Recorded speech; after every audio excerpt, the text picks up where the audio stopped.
Hello and welcome back to my channel guys. Karva Chauth से एक दिन पहले का ये मैंने सूट किया, जिसमें सुबह मुझे मेहंदी आर्टिस्ट का कॉल आया कि आज मैं नहीं आ पाऊँगी। तो मैंने सोचा कि खाना ना खाकर मैं खुद ही लगा लेती हूँ, जैसी आती है वैसे ही। पहले भी मैं खुद ही लगाती थी जब घर पर दिवाली या रक्षाबंधन रहता था। एक हाथ में लगा ली, दूसरा हाथ में नहीं लगा पा रही थी, नींद भी आ गई थी। फिर मैं सो गई। शाम को जब मैं मार्केट गई तो वहाँ पर ऐसे स्टॉल जैसा लगा हुआ था, बहुत भीड़ थी। फिर मुझे और भी सामान लेना था, तो मैंने ऐसे ही थोड़ी सी, बस हाथ भरने के लिए थोड़ी सी लगवा ली। फिर शाम को आए मार्केट में से थोड़ा मम्मी के लिए सामान लिया, सूट मेकअप का थोड़ा सा। फिर ये चीनी का कलर्स में मैंने थोड़ा नेक रखा। फिर रेडी होने की बारी आ गई। खाना भी मैंने दिन में बना लिया था चढ़ाने के लिए।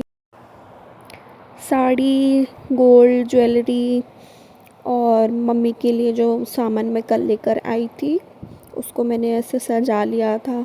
फिर उसके बाद फिर मैं फ्री होकर एकदम फिर बैठ गई तैयार होने के लिए। मुझे जैसा आता था मैंने वैसा करना शुरू कर दिया। पहले प्राइमर लगाया था, मॉइस्चराइज़ करके प्राइमर, फिर कंसीलर, फिर साथ में फाउंडेशन लगा के ब्लेंड। देन मैंने आईब्रो सेट की।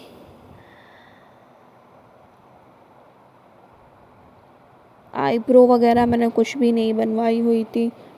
3 दिन से करवा चौथ के 3 दिन पहले मैं जितनी एक्साइटेड थी कि ऐसा लग रहा था कि बस पूरा सज के एकदम दुल्हन ही बन जाऊंगी।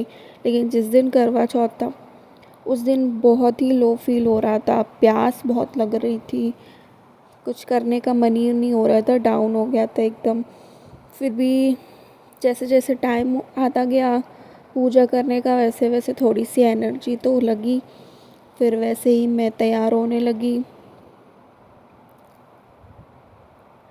मेरी मम्मी बोलती हैं कि साड़ी तो बहुत भारी ले ली है, मुझसे संभाली भी नहीं जा रही थी। पर फिर भी आप गाइस देखिएगा, मैंने काफ़ी अच्छे से, जैसे ही मैं तैयार हो गई ना तो मुझे बहुत अच्छा लगा।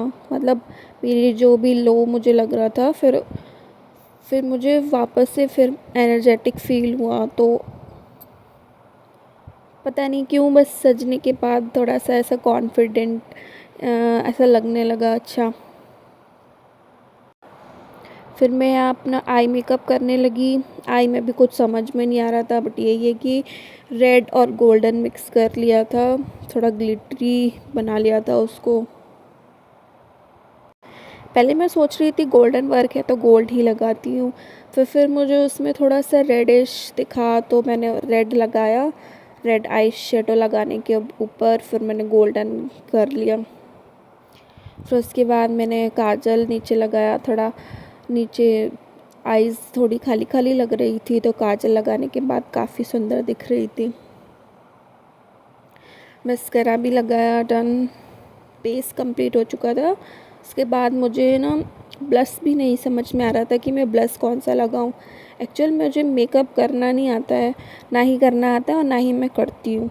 कभी कभी जब करना होता है ना तो बहुत कंफ्यूजन हो जाती है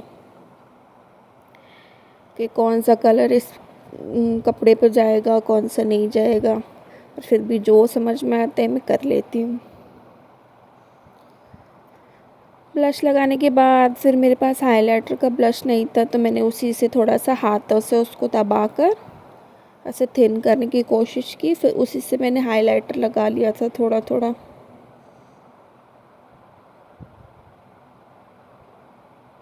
बहुत लोग होते हैं कैसा एकदम से ब्लश बहुत ज़्यादा ही लगा लेते हैं, मेरे को वैसा पसंद भी नहीं है, कम मेकअप ही ठीक लगता है। मैं जब मेकअप करने बैठती हूँ तो मुझे ऐसा लगता है ओ बहुत ज़्यादा ही लगा लिया, बहुत ज़्यादा ही लगा लिया। और जब जैसे ही मैं बाहर जाती हूँ, जब लोग देखते हैं मेकअप, पूरा फेस डल लगता है, पता नहीं क्यों। या तो मैं अच्छे से नहीं करती हूँ या मुझे ही ऐसा लगता है कि मैंने ओवर कर लिया है, जबकि वो ओवर होता ही नहीं है।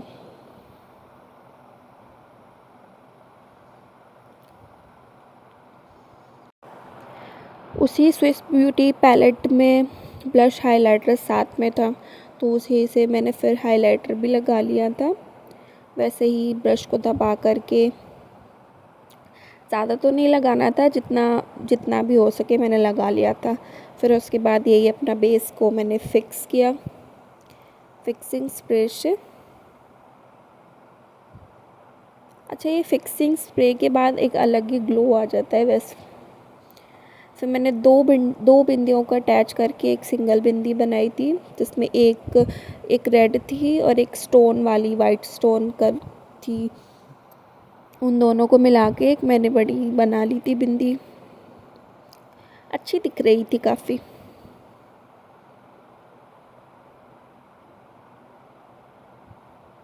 ये देखिए, अब मैं मेकअप करने के बाद साड़ी पहनी। साड़ी पहनने के बाद मेरी गोल्ड ज्वेलरी पहनी है, जिसमें कान का तो मेरा उतर ही नहीं रहा था। कभी मैं इस साइड घुमाती, कभी उस साइड घुमाती, वो टाइट ही होता जा रहा था। फिर थोड़ा देर करने के बाद फिर मुझे समझ में आया कि किस साइड से खुलेगा। फिर उसके बाद फिर मैंने दोनों पहने। फिर ज्वेलरी पहनने के बाद फिर मैंने सिंदूर लगाया। अच्छा, ये सिंदूर की डब्बी मेरी सासू माँ ने दी थी, उनके पास रखी हुई थी। वो मंदिरों में जाती है ना, तो उनको जैसे अच्छी जो दिखती है वो ख़रीद लेती थी। उन्होंने सोच रखा था कि अपनी बहू को देंगी। Here is my final look guys. मुझे साड़ी पहननी तो आती है, पर उसकी प्लेट्स बनानी नहीं आती, तो उसके लिए मैंने अपनी मम्मी को बुलाया था, उन्होंने प्लेट्स लगाई थी। फिर मेरी चूड़ियाँ तो रह गई थी, लास्ट में मुझे चूड़ियाँ दिखी, मैंने उसको पहना, बीच में बैंगल लगाकर, कांच की चूड़ियाँ आजू बाजू। फिर उसके बाद मैंने पूजा की अकेले। पूजा करने के बाद फिर हम लोग छत पर चले गए सभी रिचुअल्स को फॉलो करने के लिए। मुझे पता तो नहीं है, ये मेरा दूसरा करवा चौथ है। पहले में भी मैंने पूछ कर ही किया था। इस बार जिससे पूछा था उनको फ़ोन नहीं किया, मुझे जैसे समझ में आया मैंने करा।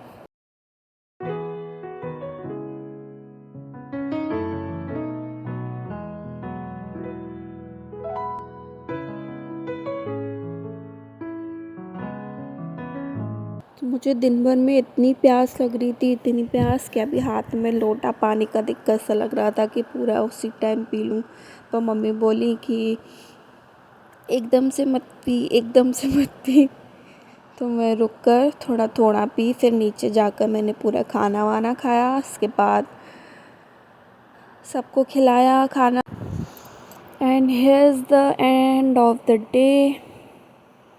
फिर उसके बाद कुछ नहीं। Thank you guys for watching my vlog and hit the subscribe button and please like comment down if you like my vlog. और मिलते हैं नेक्स्ट वीडियो में। Thank you.